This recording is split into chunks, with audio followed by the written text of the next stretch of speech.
muito cara. Tá? Quer dizer, agora acho que deve estar mais, porque a comum já está quase 6, né? Em alguns lugares está 6. Então, é muito caro. Então, vamos colocar aí que já está perto de 8, 9, sei lá, talvez 10, dependendo do estado do país. Quem compra isso aí? Você vai comprar para pôr no seu Paliozinho, por exemplo? Ou para pôr na sua Yamaha Cross? Você vai comprar para pôr lá? Isso aí? Ou na sua CG 125? Porque é melhor a gasolina? Você não vai. Você não vai pagar 10 pau litro, cara, ou quase isso, tá? E tem época, cara, pasmem, que a Premium tá quase o preço da gasolina de avião, que é integralmente importada. É a única gasolina que ainda mantém como antidetonante o chumbo tetretila, tá? É a de avião, a única. Mas agora está tendo aí, você viu que nessa lei eles prevêem também ingerência, interferência, sei lá eu o quê, sobre a gasolina de avião também.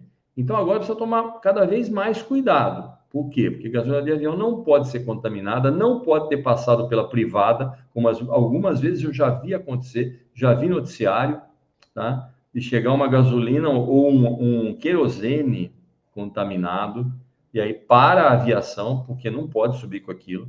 Porque ele chega contaminado, cara não vai chegando, chegou, descarregou, vai pegar e pôr no avião. Não, você fazem um teste antes. Por quê? Porque sabe que qualquer contaminação, por mínima que seja, num avião, o motor para. Um pouco de água na gasolina, o motor para. Tá? Qualquer contaminante no querosene, o motor apaga. Porque é muito sensível, está voando numa condição diferente, está funcionando numa condição diferente, em voo, com umidade, com chuva, com um monte de coisa acontecendo ao mesmo tempo. Então, temos que ter no Brasil um controle decente sobre a gasolina. Agora, como diria o Boris Casoy, eu vou dar a minha opinião, que é assim, vou parafrasear o Boris Casoy sobre a alcoolina. A alcoolina, olha, agora é o Boris Casoy ou eu falando. Alcoolina, 65% de gasolina, mais 35% de etanol. Isso é uma vergonha internacional, não é nem nacional. Isso é uma vergonha. Ele falava, isso é uma vergonha nacional ou coisa parecida. E eu já digo, isso é uma vergonha internacional. Ou seja, isso é batizar uma gasolina com a desculpa de que ela vai ser menos poluente.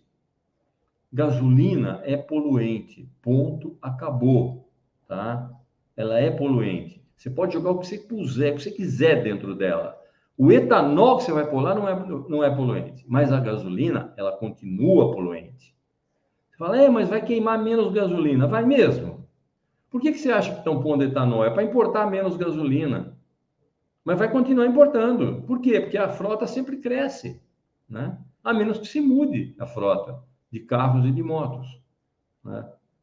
Então, para resumir a história aqui nessa live, eu resumo em 2 ou 3 coisas. A primeira é que é uma vergonha fazer isso. A segunda, que é impressionante se aprovar uma lei sem consulta ao maior órgão regulador do Brasil, tá? E terceiro, isso é batata.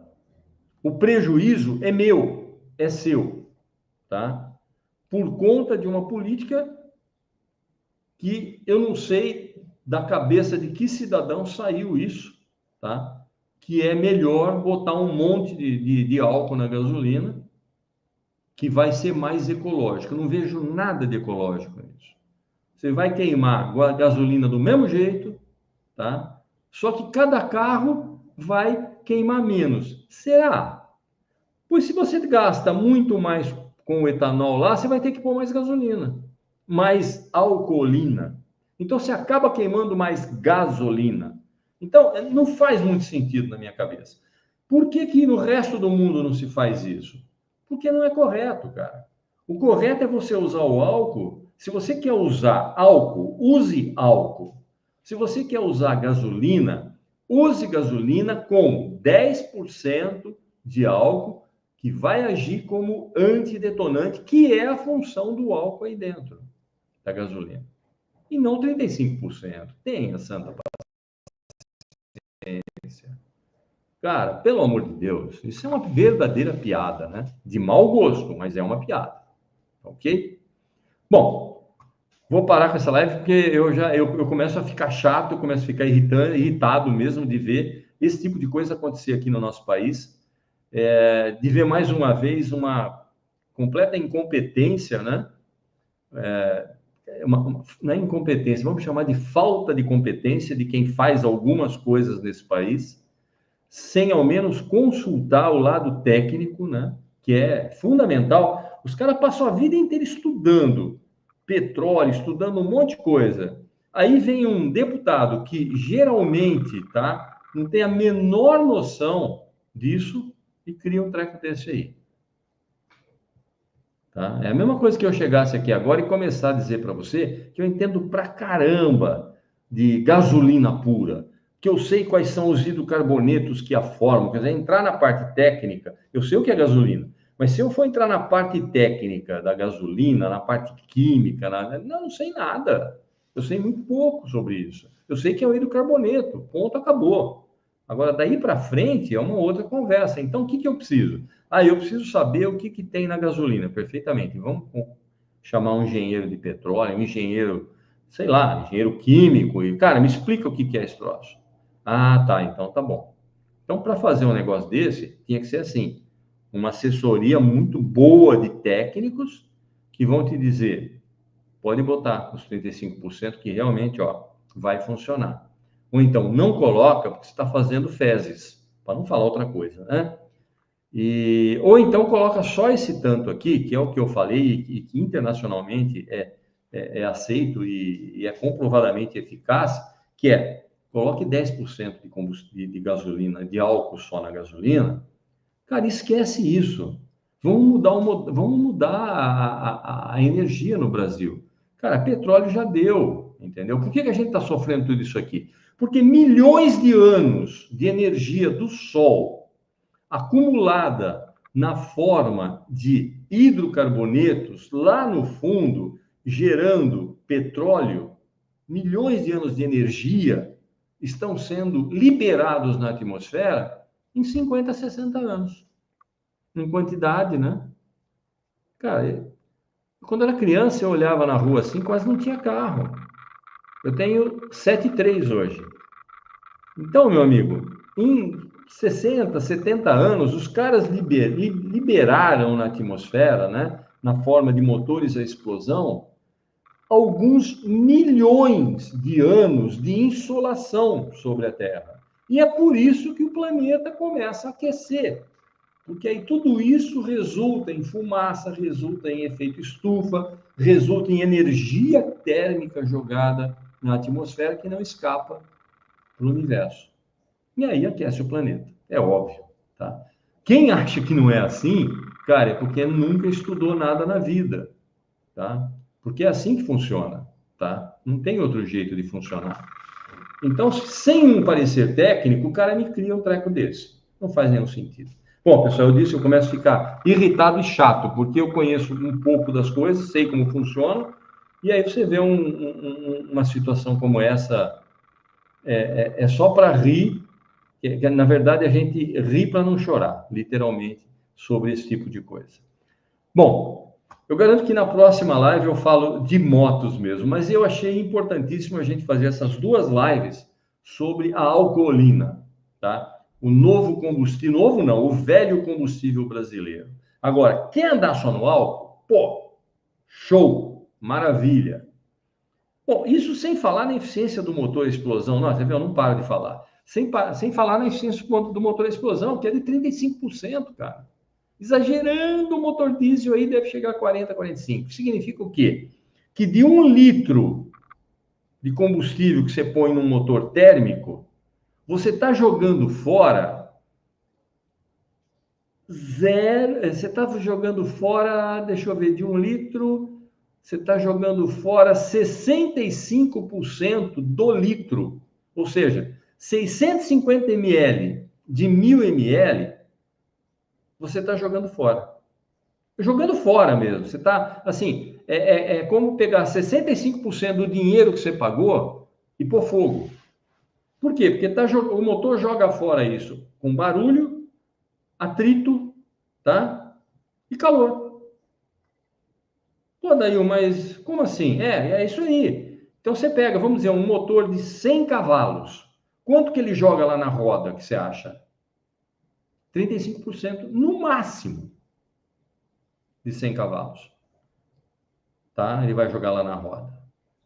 E aí tem um monte de gente contra o veículo elétrico. Eu quero até uma moto elétrica. Assim que puder, eu vou comprar. Se existir uma com autonomia suficiente, porque eu quero e tal, eu vou comprar. Por quê? Porque vamos falar em eficiência energética aqui. Um motor elétrico, ele joga lá na roda coisa em torno de 90%. Ele tem uma eficiência em torno de 95 ou mais por cento. Mas vamos colocar que a transmissãozinha ali, que são duas engrenagens, né? Vai gastar um pouco dessa energia. Então ele vai jogar na roda, tá? Se pega aí um veículo que tem 100 cavalos, ele vai jogar na roda 90. Olha a diferença. Aí você pega um motor a explosão, que tem 100 cavalos, ele vai jogar na roda quanto? 35. E é por isso que os carros elétricos também fazem um tremendo sucesso. E as motos elétricas estão fazendo também um tremendo sucesso. Por quê? Porque eu só estou rasgando do meu dinheiro 10%, 20% do meu dinheiro eu estou rasgando. Enquanto que no carro a combustão eu estou rasgando 65% do meu dinheiro, pondo fogo, literalmente jogando fora. Que é isso que você faz quando você põe 100 litros de combustível dentro do 100 litros no tanque. Então, praticamente, só 35% disso é transformado numa coisa que vai fazer o seu carro andar. O resto é transformado em calor, barulho e atrito. Olha que maravilha. Legal, né? Então, esse é o cálculo da eficiência do motor elétrico para o motor a combustão. Um tem até 95% de eficiência e o outro 35% de eficiência. Olha que maravilha. É bom demais, né? Muito bom manter a explosão. Por mais que a gente não goste, é o mais correto, né? Deixa eu ver aqui, o Castelão. Castelão chegou agora na live. Não sei se comentando de um aditivo que existe no mercado. Eu comentei sobre o não envelhecedor da gasolina, né? O que segura a gasolina para ela não envelhecer tanto. Você pode colocar o aditivo que você quiser, tá? Mas que contrapartida é essa? Você gasta mais? Eu não vejo vantagem. Eu não coloco aditivo em combustível nenhum, tá? Por quê? Porque eu vou gastar mais por uma coisa que eu já estou pagando caro, que é o nosso combustível. Agora eu vou pagar mais, eu vou pagar o mesmo preço de uma coisa que tem menos produto e realmente eficiente, menos produto com a energia certa, e ainda vou ter que pegar e comprar um aditivo e colocar, tá? Tem gente que quer para dizer que tem potência. Pô, você quer potência? Você faz o seguinte, ó. Você usa um motor elétrico, que aí você tem potência. Aí você tem eficiência. Aí a conversa é outra, muda tudo, né? Então ele colocou aqui depois em relação a essa mistura. É isso que eu acabei de falar, Castelão, tá? É basicamente isso. Um prazer ter você, o Kleber, o Tomás, todos vocês aqui e vocês também que estão assistindo aí gravado depois, né? Essa live que tá meio polêmica e contundente aqui. Aqui eu fico muito bravo, cara, quando eu tenho uma norma assim, eu não ligo para... Não é que eu não ligo, eu sei que a gente, para viver, a gente tem que gastar alguma coisa. Agora, eu não gosto de ser explorado. Eu acho que nem você gosta de ser explorado, né? Eu não gosto. E quando eu vejo uma alcoolina dessa, eu estou sendo explorado, ou eu vou ser explorado. Aliás, eu já estou sendo. Eu vou ser mais explorado. Tá? Então, por essas e outras razões, eu prefiro os veículos elétricos, por todas as restrições que todo mundo fala, que aliás eu acho ótimo, né? Porque é bom que ninguém goste, porque assim, quando você tem um veículo elétrico, você tem um eletroposto para carregar tranquilo, você viaja sossegado, você não tem aquele barulho irritante do carro dentro da cabine, por exemplo, e nem da moto na sua orelha, que muita gente gosta, eu particularmente não gosto. Moto, para mim, eu gosto que seja silenciosa. Eu gosto de escutar um motor, não a explosão, tá? Nos veículos elétricos,